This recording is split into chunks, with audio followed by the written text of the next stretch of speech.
దేవునికి స్తోత్రం కలుగును గాక. మీ అందరికీ నా హృదయపూర్వక వందనాలమ్మా. మీరు బాగుండాలని, మీరు మీ కుటుంబాలు దీవెనకరంగా ఉండాలని ప్రతినిత్యము నేను మా సంఘము ప్రార్థిస్తున్నాము. మీకు ఏదైనా అవసరతలుంటే కామెంట్ రూపంలో పెట్టండి. వాటి కొరకు మేము ప్రత్యేకంగా ఉపవాసం ఉండి ప్రార్థన చేస్తాము. మీరు లైక్ చేయండి, షేర్ చేయండి.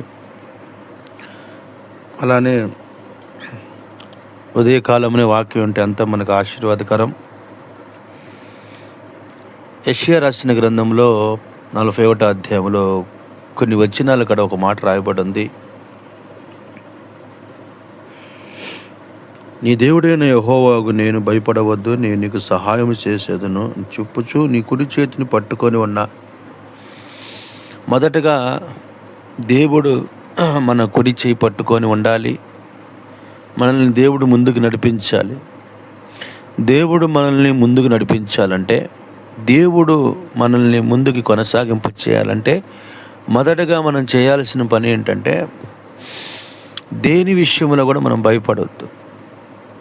ప్రతి విషయంలో కూడా మనము భయపడకూడదు.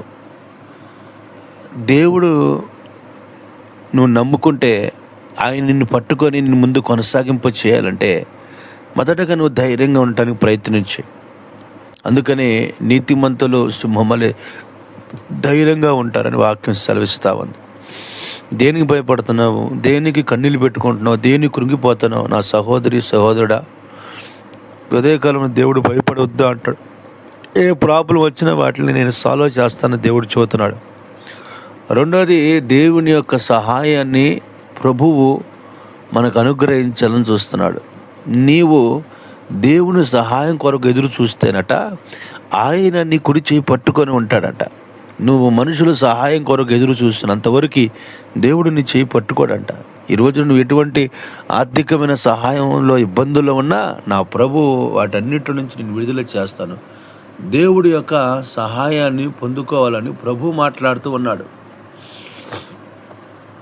అంత మాత్రమే కాదు, కానీ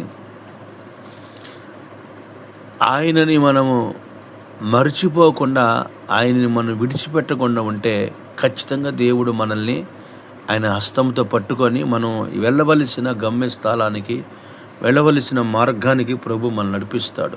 ప్రార్థన. పరిశుద్ధమైన తండ్రి, నీ బిడ్డల విషయంలో మీరే అద్భుతము జరిగించండి ప్రభా. వారు ఎటువంటి ఒంటరి జీవితం అనుభవిస్తూ ఉన్నారో ఆ ఒంటరి జీవితం నుండి నీ బిడ్డల్ని విడుదల చేసి